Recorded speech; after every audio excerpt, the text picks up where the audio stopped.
नमस्कार, मी आज एका महत्त्वाच्या ठिकाणी आलो आहे, ते म्हणजे दत्त मंदिर।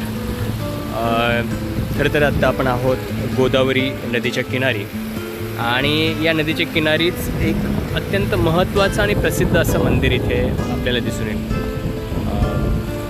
तर महत्त्वाची अशी गोष्ट की या मंदिरात खरं तर आपल्याला बरेचसे नियम आपल्याला ते फॉलो करावे लागतात किंवा ते पाळावे लागतात तिथले नियम, आणि त्या नियमालाच अनुसरून तिथे ज्या ज्या गोष्टी करायला सांगितलेल्या किंवा करायला नाही, जसं की एक महत्त्वाची गोष्ट म्हणजे व्हिडिओज करणं किंवा रील्स करणं, अशा सगळ्या गोष्टींना बंदी आहे। पण मी जे काही व्हिडिओज जे टाकतो आहे, तर समजा हा व्हिडिओ मी बाहेरून घेतो, आतमध्ये मंदिरामध्ये जात नाही।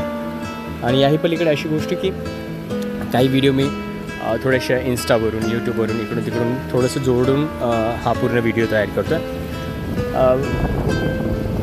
इथल्या खूप साऱ्या महत्त्वाच्या गोष्टी, की एक मंदिर तयार होतं आहे, खूप सुंदर आणि अप्रतिम असं मंदिर तयार होतं आहे, पूर्णतः दगडात म्हणजे पाषाणात ते मंदिर तयार होतं आहे। इथे कोणतेही आजार बरे केले जात नाही, तर तुम्हाला जर आजार असेल किंवा काही दुखणं असेल तर तुम्ही थेट डॉक्टरांकडे जा। तर अशा पद्धतीचे जे काही स्ट्रिक्टली म्हणजे अत्यंत काटेकोर असे नियम इथे आहेत। पण गेली 22 वर्ष मौन व्रत पालन केलेले जे काही माझे गुरुजी आहेत तेही खूप महत्त्वाचे। तर इथे जायचं कसं? अगदी सोपं आहे। नाशिक पासून जे गंगापूर गाव आहे, त्या गावाच्या पुढे गेल्यानंतर म्हणजेच गंगापूर धरण जे आहे, त्या धरणाच्या अगोदर एक पेट्रोल पंप लागतं। त्या पेट्रोल पंपच्या जवळच एक छोटासा मध्ये म्हणजे खराब रस्ता आहे, असं काही डांबरी रस्ता नाहीये।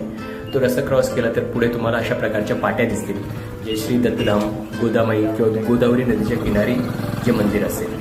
इथून फक्त थोडंसं आपल्याला काळजीपूर्वक खाली जावं लागेल, कारण अत्यंत तीव्र असा उतार आहे, अगदीच खाली उतार आहे।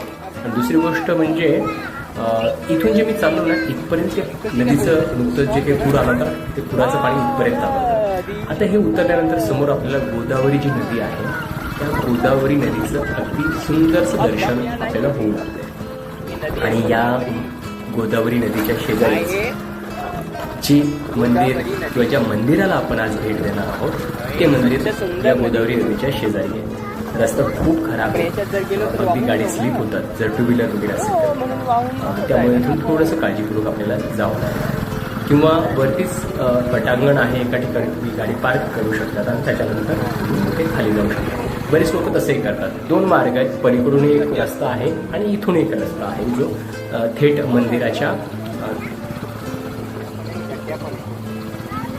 दर ब्लॉग प्रमाणे याही ब्लॉगला मला एक नवीन व्यक्तीची भेट झाली, जे राजस्थानचे अत्यंत कुछ ब्लॉग करता हूँ, मतलब जितने भी आके नासिक के धार्मिक स्थल है, वैसे देखा जाए तो कुछ फॉलोज भी है और उस बारे में। तो आप कहाँ से? राजस्थान से, जोधपुर से। जोधपुर से। और कौन सा आश्रम है वहाँ पे हमारा? वहाँ पर श्री कृष्ण बालाजी गौशाला। अच्छा, गौशाला ही वहाँ पे। अच्छा, तो यहाँ पे कितने दिन हो गए वहाँ पे नासिक में आके? यहाँ तो ऐसा आते रहते हैं। अच्छा, दत्तधाम पहली बार आया हूँ। अच्छा, यहाँ पे पहली बार आया हूँ। स्वामी जी हमारे उधर जोधपुर आते रहते हैं, कृष्ण जी के कथा आयोजन। अच्छा अच्छा, गुरु जी का दर्शन होता है। हाँ हाँ, तो मन में खूब था कि हमें दर्शन करना है, तो आज आए। गुरु जी भी मिले हैं और पूरा भ्रमण करवाया हमें, गौशाला भी दर्शन करवाया, गंगा मैया का दर्शन भी अच्छा लगा। छोटा भाई है मेरे साथ में। अच्छा अच्छा अच्छा, ये मेरे को नासिक से लेके आया इधर। खरं तर हे नाशिकचेच आहेत। तर हे आहेत ऋषिराज महाराज, जे जोधपूरचे म्हणजेच राजस्थानमधील जे जोधपूर आहे तिथल्या एका आश्रमात किंवा जिथे गोशाळा आहे, ती गोशाळा चालवतात आणि वेगवेगळ्या ठिकाणी। महाराजांचे खूप खूप धन्यवाद। आपण पुन्हा एकदा हर महादेव।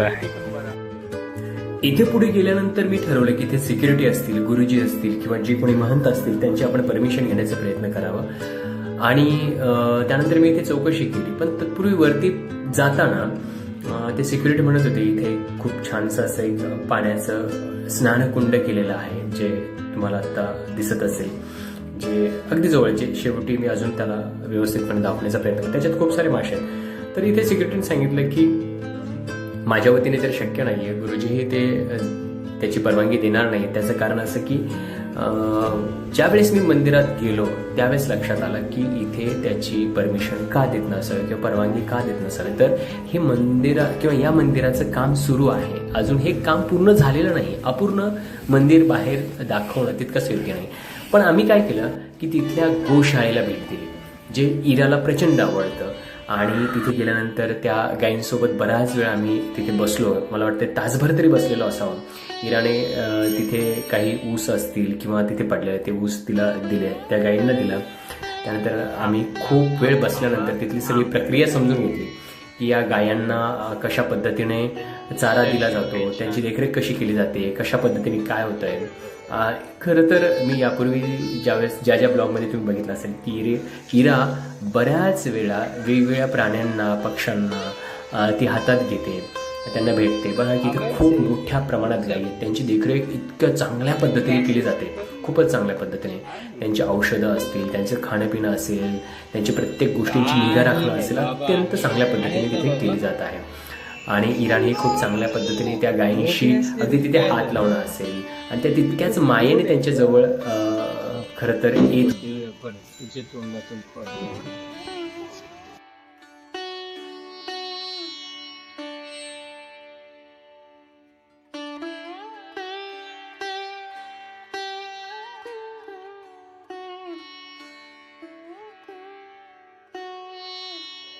सगळ्यात महत्वाची गोष्ट काय वाटली असेल माहितीये का, इथल्या सूचना. अत्यंत महत्वाच्या सूचना आणि अत्यंत सुंदर पद्धतीने त्या दिलेल्या आहेत. त्या जर तुम्ही वाचल्यात, त्याच्यानंतर मलाच जाणवलं की इथल्या मूर्ती असतील किंवा कुठलाच दर्शनी भाग जो असेल मी तो दाखवणार नाही, पण ह्या सूचना मात्र दाखवेल. जसे की उदाहरणार्थ दत्तधामामध्ये कोणते चॅनल नाही किंवा कोणते त्यांचे चॅनल नाही, कोणती पुस्तिका नाही, कोणते प्रोडक्ट नाही, कोणते अभिषेक, पूजा, पावती, कोणत्याही योजना, कोणत्याही प्रकारचे दानपेटी विचारून किंवा विचारण्याची गरज नाही. आणि सगळ्यात महत्वाचं म्हणजे इथे ज्योतिषी प्रकारचं स्वरूप चालत नाही किंवा विचारू नये. शारीरिक आजार तर तुम्ही थेट दवाखान्यात जा, डॉक्टरकडे जा. भूतबाधा, बाहेरची बाधा, अघोरी बाधा, मंत्र तंत्रद्वारे कोणत्याही प्रकारे इथे ती दूर केली जात नाही किंवा मदत केली जात नाही. त्याविषयीची कोणतीही गोष्ट विचारू नये. हे एका मंदिरात असणं हे या मंदिराचं महत्वाचं वैशिष्ट्य मला वाटतंय. आणि ती गोष्ट मला इथे खरंच दाखवावीशी वाटली आणि समजून घ्यावीशी वाटली. यानंतर मी तिथलेच बाहेर जी गोदावरी नदी आहे, त्या गोदावरी नदीच्या अलीकडे एक स्नानकुंड केलेलं आहे. त्या स्नानकुंडाच्या पलीकडे एक थोडंसं तिथे पूजेचं किंवा जे तिथे साधक आहेत, जे विद्यार्थी आहेत, त्यांच्यासाठी इथे सकाळी पहाटे म्हणजे रात्रीच्या 3 वाजता ते सगळे विद्यार्थी इथे येतात, आंघोळ करून पुन्हा इथे पूजेला बसतात. तर इथे आल्यानंतर काही सूचना आहेत. आणि सगळ्यात महत्वाची गोष्ट सांगू का, तर ही जी जागा माझ्या समोरची तुम्ही बघतायत ना, ही जागा अत्यंत पवित्र आहे. त्याचं कारण असं आहे की ज्या ठिकाणी गोदावरीचं उगम होतो तिथून तर जिथे गोदावरी वाहत जाते आणि ज्या पद्धतीने त्याच्यात दूषित पाणी जात आहे आणि ते दूषित होण्यापूर्वी कुठेतरी स्वच्छ पाणी, म्हणजे खरं तर ते गोदावरी उगम होते तेव्हापासून तर स्वच्छ आहेच, त्याच्यात काही दुमतच नाही आहे, पण अजून कुठे कुठे स्वच्छ असू शकते. तर त्यातलं एक अत्यंत महत्त्वाचं ठिकाण आणि ती सूचनाही इथे दिली. बघा याच्यात सरळ सांगितलेलं आहे की इथे म्हटलेलं आहे की उगमापासून तर ही शुद्धता, उगमापासून तर इथेच ही सर्वात पवित्र जागा आहे जी इथे स्वच्छ आहे. इथे कोणत्याही प्रकारची घाण याच्यात सोडली जात नाही किंवा काहीच नाही. आणि महत्त्वाचं म्हणजे एक सूचना इथे की ही जागा पिकनिक स्पॉट म्हणून तुम्ही गृहीत धरू नये. आणि अशा हेतूने जर तुम्ही येत असाल तर ते पहिल्यांदा मनातून काढा. त्याचं कारण असं की ही जागा अत्यंत पवित्र आहे आणि त्याला पवित्र ठेवण्याचं काम आम्हाला करायचं आहे. आणि ते खरंच ते तितकंसं करतायत. आणि यात सगळ्या सूचना बघा, खूप बारकाईने सूचना दिल्या की कुठल्या प्रकारचे धूम्रपान असतील, तंबाखू असेल, काही असेल, इथं अजिबात त्याला स्थान नाही किंवा ते घेऊन देत किंवा येऊ देत नाहीत तिथे. हे खरं तर या मंदिराचं पावित्र्य राखण्याचा जरी भाग जरी असला तरी या भागातला जी काही नदी आहे या नदीचं खऱ्या अर्थाने ते पावित्र्य राखण्याचं किंवा स्वच्छ राखण्याचं जे काम चालू आहे ते खरंच कौतुकास्पद आहे. यानंतर बाहेर गेल्यानंतर ते समोर जे एक वडाचं झाड दिसतंय तिथे आपल्याला दिसून येऊ शकतंय की तिथे एक कुंड आहे, त्याच्यात बरेचसे मासे आहेत. आणि ही नदीही अत्यंत छान पद्धतीने, म्हणजे आता आम्ही जिथे उभे आहोत ना, तर हे सगळं पाण्याखाली होतं. दोन दिवसापूर्वी हे सगळं पाण्याखाली होतं. आत्ताच नुकतंच पूर ओसरल्यानंतर ही जागा आपल्याला दिसून येत आहे.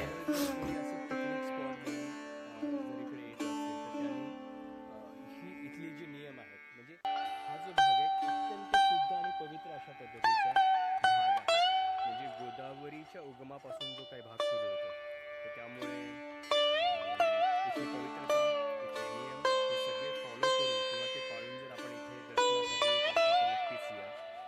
पूर जो आला होता त्या पुराचं पाणी थेट इथपर्यंत, म्हणजे हे सुद्धा पूर्ण बुडालं होतं. हे जे गवत दिसतं आहे त्याच्यावरनं लक्षात येऊ शकते इतकं पुराचं पाणी होतं. म्हणजे एवढंही आपलं सगळं ही जागा बुडालेली होती.